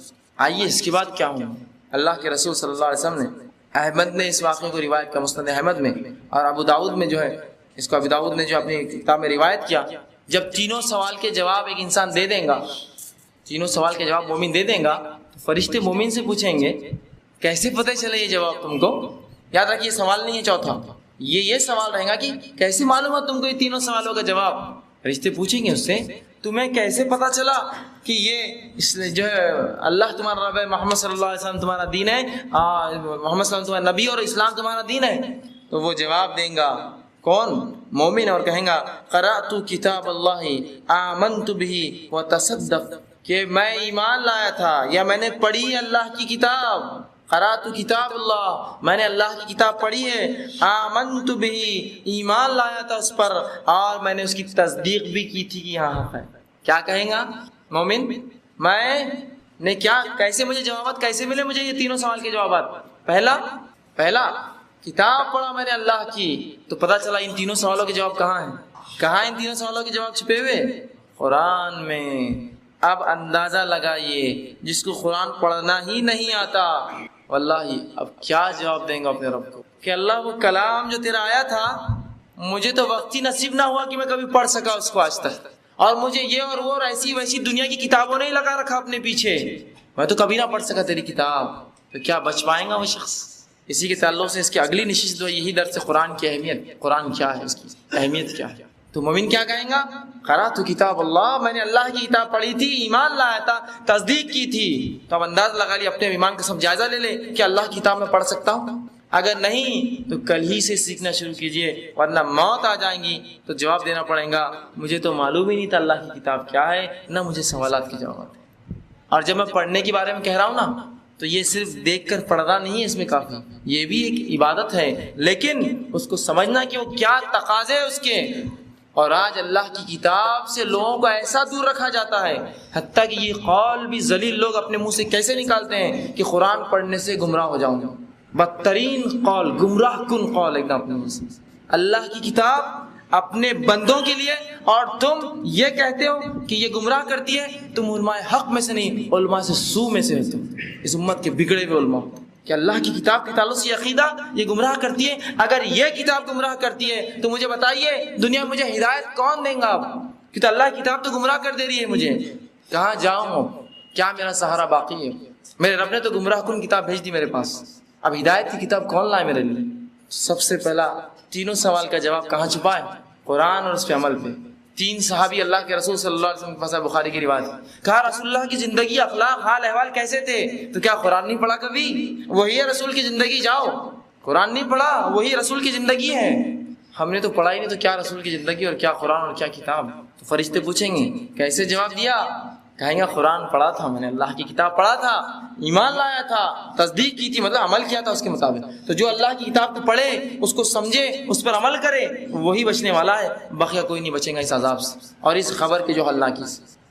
اب آئیے اس شخص کا حال, جب پوچھا جائے گا تو نے جواب کیوں نہیں دیے, جواب کیوں نہیں آئے تجھے اس کے؟ تو وہ کہیں گا, یا فرشتے کہیں گے کیا قرآن نہیں پڑھا تھا؟ جواب جب اسے نہیں آئے گا, فرشتے پوچھیں گے کیا تو نے قرآن نہیں پڑھا تھا؟ تو کہیں گا نہیں میں نے قرآن نہیں پڑھا تھا. رسول اللہ صلی اللہ علیہ وسلم فرماتے ہیں ایک فرشتہ جو کہ اندھا اور بہرا ہوں گا وہ کھڑا کر دیا جائے گا, وہ پوچھیں گے قرآن پڑھا تھا؟ وہ کہیں کیوں نہیں پڑھا تھا؟ اور رسول اللہ فرماتے ہیں وہ اس کے ہاتھ میں گز ہوں گی, لوہے کی سلاخ ہوں گی, اور وہ اس زور سے اس کے سر پہ دے ماریں گا کہ زمین و آسمان کی تمام مخلوق اس کی چیخ سنیں گی سوائے انسان اور جنات کچھ, جو پڑھیں گی گز سے. قرآن نہیں پڑھا. دوسری روایت میں آتا ہے کہ ایک فرشتہ دوسرا جو کہ اندھا اور بہرا ہوں گا ہتھوڑے لے کر آئیں گا, اور دونوں ہتھوڑے زور سے کن پٹی پہ ماریں گا اور شخص کے اس کا بھیجا نکل گیا. رسول نے فرمایا یہ کیوں ہوگا اس کے ساتھ؟ اس لیے, یا جو بعض علماء کہتے ہیں اس کے ساتھ ایسا کیوں ہوگا, اس لیے کہ یہ دماغی تو مرکز تھا ہر چیز کا, اسی سے تو نے نہیں سمجھا نا اللہ کی کتاب کا. یہ دماغ تو مرکز تھا, تو نے اسی سے نہیں سمجھا. سب سے پہلے اذیت اور عذاب اسی پہ دیا جائیں گا. دنیا کے تمام علوم حاصل کیے, بڑے اور چھوٹے, اچھے اور برے, لیکن جب میری کتاب کا معاملہ آیا تو تجھے کچھ نہ سمجھ آیا, کچھ نہ سمجھ پڑی تجھے. سمجھ آئے بات؟ تو قرآن پڑھیے اس سے پہلے کہ یہ موقع آئے کہ گز اور ہتھوڑے اور اس قسم کی چیزیں جو ہے ہمارے سروں پر پڑے. یہ بہت بری بات ہے. اور سب سے اہم چیز جو ہے وہ یہ ہے کہ کلمہ توحید پر ہماری موت آئے. جو باتیں ہم نے اس سے سیکھی وہ کیا ہے؟ سب سے پہلی چیز کہ کلمہ توحید پر ہماری موت آئے. قرآن مجید ہی وہ کتاب ہے جو ہماری ان سوالات کے جواب دیتی ہے, اور کلمہ توحید ہی وہ کلمہ ہے جس پر اگر ہم نے زندگی گزاری تو قبر میں آسانی ہی کریں گی ہمارے لیے. ٹھیک ہے, تو ابھی 2 کام ہمیں جو طے کرنا ہے کہ ہم ایمان پر رہیں گے اور اس کا شرک نہیں کریں گے اللہ کے ساتھ, ایک اللہ کو مانیں گے اور اسی کتاب کی قرات کریں گے, اس کو پڑھیں گے, اسے سمجھیں گے, اس پر عمل کریں گے, تبھی جو ہے ہمیں ہدایت ملیں گی, ورنہ ہم گمراہ ہو جائیں گے. یاد رکھیے, ورنہ ہم گمراہ ہوں گے اور خبر میں سوالات کے جوابات بھی نہیں دے پائیں گے. اب وہ اعمال جو قبر کے فتنے سے بچانے والے ہیں, وہ اعمال جو انسان کو قبر کے فتنے سے بچاتے ہیں, وہ اعمال کیا ہے وہ بھی جان لیجیے تھوڑے سے. اللہ کے رسول صلی اللہ علیہ وسلم فرماتے ہیں وہ اعمال جو قبر کے فتنے سے انسان کو نجات دلائیں گے وہ ہے جو ارشاد نبوی ہے کہ اللہ کی راہ میں جان دینا, یہ عذاب قبر سے جو انسان کو مستثنا کر دیتا ہے. ایک شخص اللہ کے نام میں شہید ہوا اسے عذاب قبر نہیں ہوتا. یقیناً اس کا حساب کتاب ہوگا قیامت دن, لیکن عذاب قبر اسے نہیں ہوگا. اس طرح آپ صلی اللہ علیہ وسلم فرماتے ہیں کہ ایک ایسا شخص جو اسلامی مملکت, اسلامی حکومت کی ریاستوں کی سرحد کی جو ہے نگرانی کرتا تھا, ایسا شخص بھی ہے جس کو جو ہے اللہ کے رسول فرماتے ہیں اس کو بھی جو ہے قبر کا عذاب نہیں ہوگا, یہ بھی مستبد جائیں گا اس عذاب سے. تیسرا رسول اللہ فرماتے ہیں سورہ ملک کو جو شخص بکثرت پڑھے گا تو وہ شخص بھی جو ہے فتنہ قبر ملوث نہیں ہوں گا, عذاب قبر اس پہ نہیں ہوں گا. اور آپ صلی اللہ علیہ وسلم کے تعلق سے آتا ہے آپ ہر رات سونے سے پہلے اس کی تلاوت کرتے تھے. لیکن یاد رکھیے جب میں یہ ساری باتیں بتا رہا ہوں, شہادت اور اس کے بعد جو ہے مراقبہ یا اسلامی فوج کی جو ہے مسلمانوں کی حکومتوں کی جو ہے حفاظت کرنا, یہ تمام چیزیں کب جہنم کی فتنہ قبر کے عذاب سے بچائیں گی؟ جب توحید اور قرآن پڑھا ہوگا. یہ شرط ہے پہلے. اگر مشرک تھا اور کتنے ہی حفاظت کی اور کتنے ہی سورہ ملک پڑھ ڈالے, ثواب ملے گا اس کو؟ کچھ بھی نہیں ملے گا. اس لیے کہ جو اصل ہے وہ توحید ہے اور اصل جو ہے وہ اللہ کی کتاب. اس کے بعد یہ ساری چیزیں یاد رکھیں. تیسری چوتھی چیز رسول اللہ صلی اللہ علیہ وسلم فرماتے ہیں تلاوت قرآن مجید, جو قرآن مجید بھی جو عذاب قبر سے محفوظ رکھیں گا. جو شخص قرآن مجید پڑھیں گا وہ عمل بھی اس کو عذاب قبر سے محفوظ ہے. اسی طرح فرماتے ہیں پانچویں چیز مسجد کی طرف اٹھنے والے قدم, کہ جو شخص مسجد کی طرف بڑھے گا رسول اللہ فرماتے ہیں مسجد کی طرف چلنے والے قدم جو ہے ان کو بھی اللہ سبحانہ تعالیٰ قبر کے عذاب سے, قبر کے فتنے سے بچائیں گا. مسجد کی طرف اٹھنے والے قدم مطلب کیا؟ جو نمازوں کو جاتے ہیں 5. اسی طرح آپ فرماتے ہیں کہ نماز, روزہ, زکوٰۃ, نفلی صدقات, نفلی نماز اور صلہ رحمی یہ بھی لوگوں کو جو ہے قبر کے فتنے سے بچاتی ہے. اور رسول اللہ صلی اللہ علیہ وسلم فرماتے ہیں لوگوں سے نیکی کرنا یہ بھی عذاب قبر سے آپ کو جو پناہ دیتی ہے. آپ فرماتے ہیں ارشاد مبارک ہے کہ قبر میں جب عذاب کا فرشتہ سر کی طرف سے انسان کے پاس آتا ہے جو مرا ہوا ہے, تو اللہ کے رسول نماز کہتی ہے کہ اس طرف سے راستہ نہیں ہے, اس طرف سے راستہ نہیں ہے تمہارا لیے. اور جب اللہ کے رسول فرماتے ہیں کہ وہ جو ہے وہ شخص جو ہے عذاب کا فرشتہ جو ہے وہ پاؤں کی طرف سے آتا ہے, تو اللہ کے رسول صلی اللہ علیہ وسلم فرماتے ہیں کہ اسے جو ہے پاؤں کی طرف سے جب فرشتہ آتا ہے تو اسے کہا جاتا ہے, تو زکوٰۃ اس کا روزہ کہتا ہے یہاں سے بھی جو ہے جگہ نہیں جانے کی. اور جب دائیں اور بائیں سے آتا ہے تو اس کی جو ہے نفلی صدقات, اور وہ کہتے ہیں یہاں سے بھی تمہارے لیے جگہ نہیں جانے کی, یہاں سے تم نہیں جا سکتے شخص. تو یہ سارے عمل بچائیں گے. اسی طرح آپ صلی اللہ علیہ وسلم ایک اور روایت میں فرماتے ہیں کہ 2 اور چیزیں ہیں کہ جمعہ کے دن یا جمعہ کی رات مرنا یہ بھی عذاب قبر سے مستثنا ہے. بہرحال حساب و کتاب قیامت دن ہوگا, اس سے مستثنا نہیں ہے, اس سے چھوٹ نہیں ہے, صرف عذاب قبر سے اس کی فتنے سے چھوٹ ہوگی. اور اسی طرح آپ فرماتے ہیں پیٹ کی بیماری سے جو شخص مرے یہ بھی عذاب قبر سے, عذاب قبر کے فتنے سے بچ جائے گا. بہرحال یہ دونوں حالتیں انسان کے اختیار میں نہیں ہیں.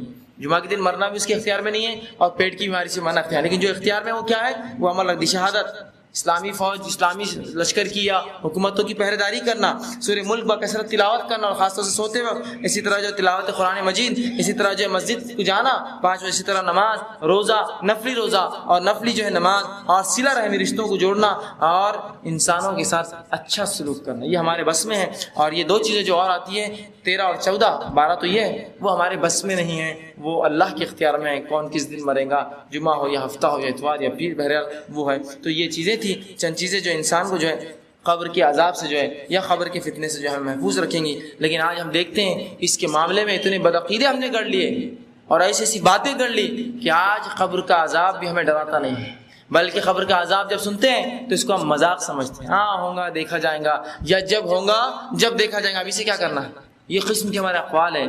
اور یہ دیکھا گیا لوگوں کہتے ہوئے ہم موت سے نہیں ڈرتے, موت کو جانا ہی نہیں تو کیا معلوم کہ اس کا ڈر کیا ہوتا ہے. جب موت کی سختیاں جان رہے ہیں تو جب سمجھ میں گا موت سے ڈر ہونا چاہیے. ابو ہریرہ رضی اللہ عنہ کے تعلق سن لیجیے, آپ کی موت کا وقت آیا تو رونے لگے. لوگوں نے کہا ابو ہریرہ کیا دنیا چھوڑنے کا غم ہے تمہیں؟ تو کہا نہیں, دنیا چھوڑنے کا غم نہیں ہے, لیکن راستہ بہت لمبا ہے اور زاد راہ, راستے کا سامان بہت تھوڑا میں نے کمایا ہے. راستہ لمبا ہے اور میں نے ایک ایسے ٹیلے پر شام گزاری ہے کہ اس ٹیلے کے آگے مجھے نہیں پتا کہ میرے لیے اچھائی ہے, برائی ہے, یا جنت ہے یا جہنم ہے. یہ صحابی رسول کا معاملہ. ہاں کسی نے بہت زیادہ عمل کیا تو وہ کہے کہ بھائی میں موت سے نہیں ڈرتا, لیکن بڑے بڑے صحابہ موت سے ڈرتے تھے اس لیے کہ ویسے اعمال نہیں تھے ہمارے پاس یا ان کے پاس. وہ سوچتے سمجھتے تھے, حالانکہ نیکیوں میں ہم سے بہت زیادہ آگے تھے, لیکن وہ یہ سمجھتے تھے یہ کچھ بھی نہیں ہے, یہ تو بالکل زیادہ راہ, سامان راہ, توشہ راہ بہت تھوڑا سا ہو گیا اور راستہ بہت لمبا گزارنا ہے.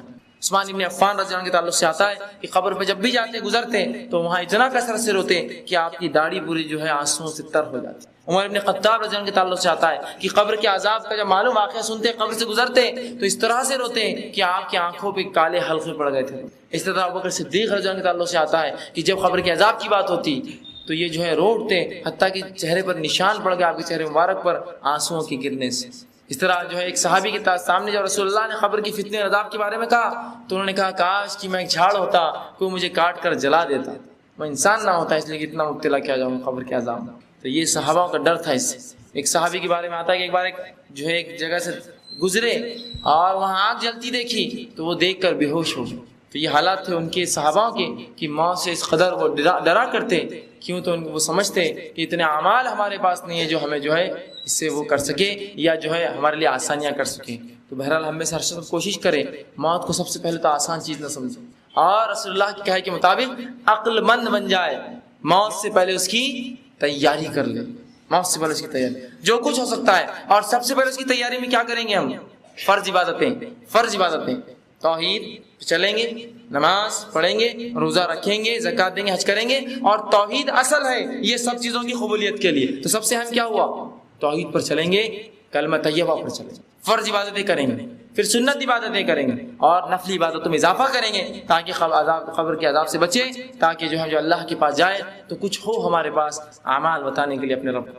ورنہ ایسا نہ ہو کہ اللہ موت کا وقت آ گیا اور میں تو نشے میں تھا, میں تو غرق تھا پکچر اور ٹی ویوں میں تو بری عادت اور بری لت میں تھا, حرام کاری میں تھا اور سود اور جوا اور اس قسم کے کاموں میں اور زنا اور بدترین اعمال میں تھا اور موت آ گئی اور پھر کہے رب ارجعوا لعلی اعمل صالحا, اے اللہ موقع دے دو ایک تھوڑا سا بس نیک عمل کرنے کا. اور موت کا معاملہ ہی تو ایسا عجیب ہے, معاملہ بھی ایسا عجیب ہے کہ کب آئیں گی معلوم نہیں. اگر معلوم ہو جاتا 60 سال میں آئیں گی تو کم از کم اس سے پہلے اصلاح تو کر لیتا اپنے اعمال.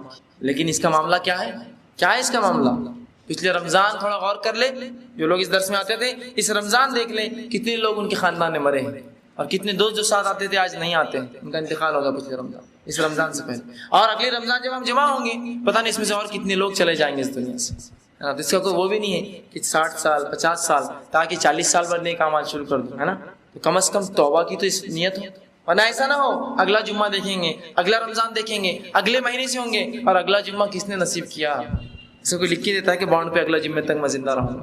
اور اگر توبہ بھی نہ ہو مخلص تو یاد رکھیے جہنم میں جائیں گے سیدھا اور چلے جائیں. ان کم از کم توبہ کو تو مادہ ہو. اے اللہ جو بھی گناہ ہوئے ہیں توبہ کرے اپنے رب سے کہ میں نے گناہ اور خطائیں کی, مجھے معاف عطا فرما. جو بھی شرک اور کفر اور بدعت کیا ہو مجھے معاف کر اور اب میں تیرے دین پر چلوں گا, اس کا وعدہ کرے اپنے رب سے. ورنہ موت آلے جو اڑیں گی لائے جو ہے لے کر اچک جائیں گی اور پھر ہم چلا اٹھیں گے کہ ہائی اور ہائی. آج دیکھتے ہیں نوجوان لوگ فلاں جگہ سے نکلے, فلاں جگہ گئے, انتقال ہو گیا. نوجوان لوگ تو آج موت کے لیے کوئی وقت نہیں ہے کہ بوڑھا ہی مرے گا اور جوان. یاد رکھیے اس سے پہلے کہ ہماری موت آئے اس کی تیاری کر لیں. اور رسول اللہ صلی اللہ علیہ وسلم ایک صحابی کے پاس گئے, موت کا وقت قریب تھا. کہا کیسے محسوس کرتے ہو؟ تو کہا بہت ڈرتا ہوں اللہ کے عذاب سے. کہا اور کیسا محسوس کرتے ہو؟ کہا کہ بہت جو امید ہے اپنے رب کی رحمت سے, جنت کی امید بھی کرتا ہوں, جہنم سے ڈرتا بھی ہوں. رسول اللہ کا جو ایسی موت مرا وہ صحیح مرا, مطلب یہ موت سب سے صحیح موت ہے کہ اللہ سے ڈر بھی ہو اپنے گناہوں کا کہ جہنم نہ دے دے, اور امید بھی ہو کہ مجھے جنت میں ڈالے. اب کچھ لوگ نا امید ہو کر بیٹھے اپنے رب سے, میں تو جہنم ہی بولتے ہیں دنیا میں, اور کچھ لوگ اپنے آپ کو چلتا پھرتا جنت ہی سمجھتے ہیں, بس میں تو جنت میں جا رہا ہوں سیدھا, میں تو رسول کے خاندان سے, نبی کے, ولی کے, شہداؤں کے, صالحین کے خاندان سے ہوں, میں تو جنت میں جاؤں گا. اور یہ صحابی یہ رسول اللہ صلی اللہ علیہ وسلم کے اصحاب اور ان کے دوست ہیں, جب وہ کہہ رہے کہ مجھے جہنم سے ڈر ہے اور جنت کی امید ہے, تو ہم کون ہوتے ہیں کہنے والے کہ میں جنت میں جاؤں گا سیدھا. اور گمراہی اتنی ہو چکی ہے, جب کسی کا انتقال ہوتا ہے تو لوگ کہتے ہیں ان کی مغفرت کی دعا مت کیجیے, ان کے جنت میں بلند درجے کی دعائیں کیجیے. سوال یہ ہے کس نے دیکھا کون جنت میں اور کون جہنم میں جائے گا؟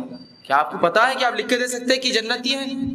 تو ذرا اگر ایسا ہے تو ذرا وہ 3 لوگوں کو اپنے ذہن میں لا لیجئے, وہ شہید, وہ حافظ اور عالم, اور وہ سخی. جو دنیا میں شہید تھے, حافظ اور عالم کہلائے اور مالدار کہلائے, اللہ کی راہ میں خرچ کرنے والے, جہنم انہی سے دہکائے جائے. ہم تو یہ سمجھ بیٹھے بس ہماری تعبدی زندگی ہے بس یہاں, اور ہم ایسا کوئی اعمال جب کرتے ہی سوچتے نہیں کہ مجھے مرنا ہے. دھوکہ دے رہے ہیں, ذرا سوچ لے دھوکے سے پہلے مجھے مرنا ہے. آج خواتین کو دیکھا فیشن پرستی میں چور ہے, بالکل لت پت ہے بالکل, کہ اگر ان کو دیکھا جائے تو ایسا لگتا ہے کہ رسول اللہ صلی اللہ علیہ وسلم کی حدیث ان پر ہبہ اتر گئی کہ کپڑے تو ہوں گے لیکن ننگی ہوئی عورت. یہ حال ہے فیشن کا. یہ حال ہے فیشن کا، اور یہ حال ہے جو ہے فیشن پرستی کا کہ اسے ہم نے اپنا معبود بنا لیا، اور یہی حال مردوں کا بھی ہے۔ اس قسم کے لباس، اس قسم کی حرکتیں انہوں نے اپنے آپ میں رائج کی جو اسلام میں سخت حرام، سخت حرام۔ تو آج ہم دیکھتے ہیں بہائی اتنی عام ہو چکی ہے۔ اب اندازہ لگائیے جسم کا وہ حصہ، رسول اللہ صلی اللہ علیہ وسلم فرماتے ہیں، ترمذی کی روایت ہے کہ وہ رسول عورتوں کے بارے میں کہتے ہیں کہ وہ خاتون جو پتلا لباس پہنیں گی جس میں جسم دکھتا ہو، وہ جنت میں جہنم میں اتنی دور پھینکی جائیں گی کہ جنت کی خوشبو بھی نہ سونگھ سکیں گی، حالانکہ جنت کی خوشبو جہنم بہت دور تک آتی ہوں گی۔ کیا فرمایا؟ پتلا لباس، پتلا لباس۔ لیکن جہاں لباس ہی نہ ہو، تو پتلا لباس تھا نا، جہاں لباس ہی نہ ہو اس کا کیا؟ تو کیا ہمیں موت سے ڈر نہیں لگتا؟ اور جو ہے قبر کے ازدوں سے اور بچھوں سے ہم جو ہے بہت زیادہ جو ہے مطمئن ہو کر بیٹھے ہوئے۔ رسول اللہ صلی اللہ علیہ وسلم فرماتے ہیں ایک مرد کی عورت، اس کی سطر ناف سے لے کر گھٹنا ہے، ایک مرد کا سطر ناف سے لے کر گھٹنا ہے، مطلب ناف بھی وہ دکھا نہیں سکتا الا ناف کے نیچے، چلو ٹھیک ہے ناف اس کے نیچے کا حصہ چھپانا ہے اس کو، لیکن ہم دیکھتے ہیں ہمارے گھر کی خواتین پیٹ سے لے کر ناف سے لے کر اس کے نچلے حصے ان کے دکھائی دیتے ہیں، پیٹ دکھتی ہے اور پیچھے پوری کمر دیکھ سکتے ہیں، اس قسم کے لباس پہنتی ہیں۔ اور پھر یہ ہماری مائیں ہیں، یہ ہماری بہنیں ہیں، اور ہم دیکھ کر کبھی تاکید بھی نہیں کرتے، جسم جو کھلا ہے نا، یہ ساڑی سے ہٹ کر جو بلاؤز میں دکھتا ہے یہ حرام ہے اور جہنم کی آگ میں جلیں گا۔ رسول فرماتے جو پتلا ہو وہ جنت جانا تو دور خوشبو نہیں سکیں گی، جس کا غائب ہو اس کے تعلق سے اللہ ہی جانتا کیا عذاب۔ تو کیا ہم اللہ سے بہت بے پرواہ ہو کر بیٹھے اور یہ زندگی میں اتنے لگ چکے ہیں، اور اس کی چمک اور دمک کیا ہمیں اتنا اچک لے گئی ہے کہ ہم موت کو مکمل بھول چکے ہیں؟ یاد رکھیے، موت کو یاد کیجیے۔ رسول اللہ صلی اللہ علیہ وسلم موت کو کثرت سے یاد کرتے، اسی لیے آپ صلی اللہ علیہ وسلم بہت کم مسکراتے، حدیث میں بہت کم ہنستے، اور آپ صلی اللہ علیہ وسلم فرماتے ہیں کہ اگر میں اللہ سے دعا کروں اور جو مردوں کا عذاب ہوتا ہے تمہیں بتا دیا جائے تو تم بہت زیادہ روؤ گے اور کم ہنسو گے، بہت کم ہنسو۔ لیکن آج موت ہم بھلا چکے ہیں، فیشن میں، حرام میں، دکھاوے میں، اونچے ایک دوسرے کو اونچا اور نیچا دکھانے میں اس طرح سے ملوث ہوئے کہ آج کچھ بھی نہ رہا، حتیٰ کہ نماز، روزہ، زکوٰۃ بھی صرف شو کی عبادتیں ہیں، شو دکھانے کے لیے سب کرتے ہیں تو ہم کرتے ہیں۔ لیکن سب سے اہم چیز ہے آپ کے توحید، آپ دین خالص دین پر چلے، اور اخلاقیات آپ کی اخلاق اچھے ہو لوگوں سے۔ ورنہ آج دیکھا جاتا ہے کہ لوگ برے اخلاق کے حامل ہیں، جب انہیں کتاب و سنت کی بات بتائی جاتی ہے تو لوگوں کو گالیاں دے دے کر اور سمجھاتے ہیں باتیں جا کے، اور ان سے لڑتے اور جھگڑتے اور نیچے دکھاتے اس علم سے۔ رسول اللہ صلی اللہ علیہ وسلم فرماتے ہیں جو شخص دین کا علم حاصل کرے اس لیے کہ کسی کو نیچا دکھائے وہ جنت میں نہیں جائے گا کبھی۔ آج ایک چیز ہم کو آج معلوم ہوئی، جاتے اور لوگوں کو گالیاں دینا شروع کر دیتے ہیں، ارے وہ ایسے اور ویسے۔ آج ہم کو سدھرنے کتنا وقت لگا، تو کیا ایک دن میں آپ اس کو سدھارنا چاہتے جا کر، ایک جھٹکے میں جا کر آج سنا اور کل سدھارا؟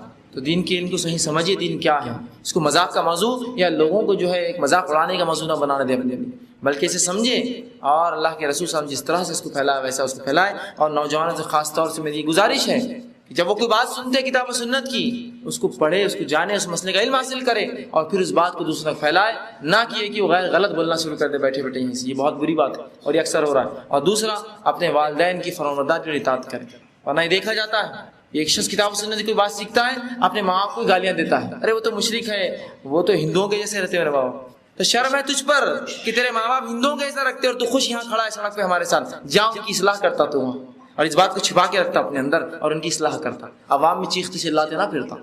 یہ دکھاوا ہے کہ دیکھو میں کتنا توحید پرست ہو گیا، میرے ماں باپ آج مشرک، دکھاوا ہے خالص۔ تو جس کے دل میں تڑپ ہوتی ہے وہ روتا ہے اپنے والدین اگر وہ ان کی اصلاح نہ ہو تو، اور ان کو سمجھانے کا طریقہ ہوتا ہے، اور بڑے اور چھوٹوں کے ادب کا لحاظ رکھیے۔ آپ کے تھوڑا سا علم آپ کو کسی بڑے سے اونچا نہیں کر دیتا، بڑے بڑے ہوتے ہیں، ان کی کوئی بڑی سے بڑی غلطی ان کو آپ سے چھوٹا نہیں کرتی، ان کی اصلاح کی جائیں گی الگ مسئلہ ہے، لیکن آپ سے چھوٹے نہیں ہوئے، وہ ان کو آپ تھپڑ مار کے نہیں سمجھا سکتے، ان کو ادباً آپ کو سمجھانا ہوگا، شیخ ایسا کیوں، والد صاحب ایسا کیوں، دادا ایسا کیوں، نانا یہ کیوں ہو رہا ہے، بڑے حافظ صاحب یہ کیوں، یہ نہیں کہ آپ غلط کر رہے ہیں۔